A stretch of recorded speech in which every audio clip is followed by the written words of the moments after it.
Sasa Kasim, hii papai chukua picha, una eka moja. Ina papai kama hizi. Hautaki hela nyingi. Wewe uza moja tu shilingi 1,000. Si ndio? Alafu kila papai upate labda papai labda 30 tu. Wastani zenye ukubwa ambao unaweza kuufanya kwa shilingi 1,000. Na maana kwenye eka moja pesa nyingi sana. Papai 30 kila shina. Kila shina.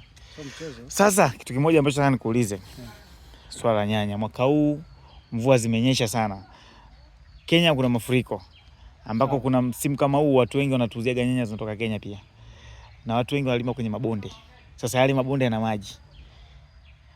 Unadhani nini kitatokea kwenye kilimo cha nyanya? Wale wanaolima nyanya. Ni pesa. Anapata hela. Ambaye atabahatika kulima kwenye mashamba ya juu atapata pesa. Kwa sababu mashamba mengi yana maji. Yana maji. Bei sokoni muda wote itachangamka. Kabisa. Lakini kwenye hoho vipi? Hata hoho pia watapata pesa, japo kuna changamoto za hapa na pale, lakini watapata pesa. Sehemu kubwa ya hoho watu walijaribu kuotesha hoho sana. Ila nyingi zinaenda kwenye mwisho, ndio zinaishia. Ndio zinaishia. Kwa ambazo zinaoteshwa saa hizi. Kwa hivyo unazootesha zote lazima watapata pesa.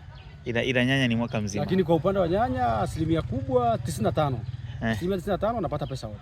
Kwa saa hizi nyanya Dar es Salaam ni shilingi ngapi? 70. 70? Ni 70. Kwa ambao wanachukua Kilimanjaro ni 50, 45, 50 kwa 45. Unajua ukienda mikoa mingine ukimwambia mtu ametajika kupitia kilimo cha nyanya anakuona kama vile unaongea mazingaombwe au ni kitu ambacho. Sasa nyie mpo kwenye sehemu ambako watu wengi sana, matajiri wengi wakubwa wametoka kwenye nyanya huko Kilimanjaro.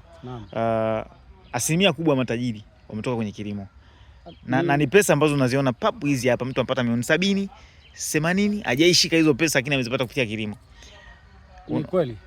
Unawaambieje ambao hapo kwenye hiyo mikoa hajailima na waamini kwamba mtu anaweza kupata zaidi ya milioni 20, 30 kwenye kilimo cha nyanya? Watu wengi ambao wanatafuta pesa kwa haraka, mimi na kwa ushauri, mtu ambaye anahitaji kupata pesa kwa haraka kwenye nchi za Kiafrika, cha kwanza ni kilimo.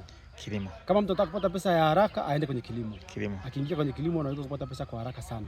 Kwa sababu kitu kama nyanya unachukua siku 75, siku 60 unakuwa tayari umeshaanza kuona faida yako. Pesa unaiona. Ni kitu cha muda mfupi sana. Ila kitu kimoja nitakiwa tuambie ukweli. Nyanya au kilimo kinahitaji mtaji lakini pia kinahitaji uzoefu. Mfano mzuri, kuna watu wengi wanalima, anakwambia bwana nimeenda shambani nilikuwa na milioni 20 yote imekatika imepotea shambani.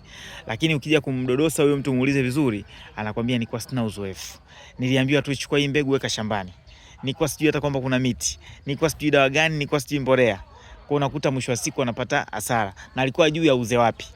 Mfano kitu kimoja, wananipigia simu wale jamaa ambao wameenda kuwasaidia kazi. Wakaniambia Mesha, sisi tunataka tufanye kazi utusaidie kusimamia shamba. Shamba lao liko wapi? TPC. Walivyoniambia mimi nisimamie shamba, nikamwambia mimi niko busy ila nina watu ambao wanaweza kufanya hizo kazi. Nikakupoint wewe kwa sababu najua ni kati ya watu ambao wanaijua nyanya vizuri. Umeenda kufanya ile kazi. Ni eka ngapi zimelimwa kule?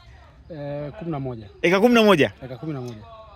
Yaani wamekosa kabisa chini kabisa jamaa wakipata hela ndogo ni shilingi ngapi? Kama 150. Milioni 150. Na ulienda mwezi gani? Nilienda Januari mwishoni kwenye tarehe 15 Januari. Ndio nilikuwepo pale. Lakini mpaka mwisho unaondoka walikuwa kitu kama milioni kama 45 50 walikuwa wameshaanza kuchukua. Na nyanya nyingine ilikuwa hapo. Na nyanya bado ziko shambani na wana uhakika wa kupata milioni 150. Safi sana. Kwa hiyo kwa ambao umefuatia kilimo halisi, kwa mtu ambaye unaanza kilimo, una uzoefu. Mimi na watu ambao wanajua kilimo, mfano ndio huyu hapa Kasim. Usiogope, naweza nikakupa namba yake ukinidm hapo afu akakusaidia kwenye kilimo cha nyanya ufanyeje. Unajua kuna watu wana idea lakini hawana mitaji. Mmoja wapo ndo kama wakina Kasim. Japo nyanya zinaweza kukupa hela lakini pia nyanya ukizubaa inaweza kuchukua hela yako. Nadhani Kasim ni shahidi. Kwa kuzubaa ni watu wengi wanatamani kupata pesa lakini uzoefu hawana. So swala la kilimo linahitaji uzoefu. Lakini pia wakitaka mbegu bora waende kilimo halisi. Watapata mbegu nzuri, watapata ushauri wa kujitosheleza na madaktari wa nyanya wako kilimo halisi. Ambao ndio wakina Kasim. Sisi hapa. Mimi nashukuru sana Kasim. Kazi njema. Hamna shida.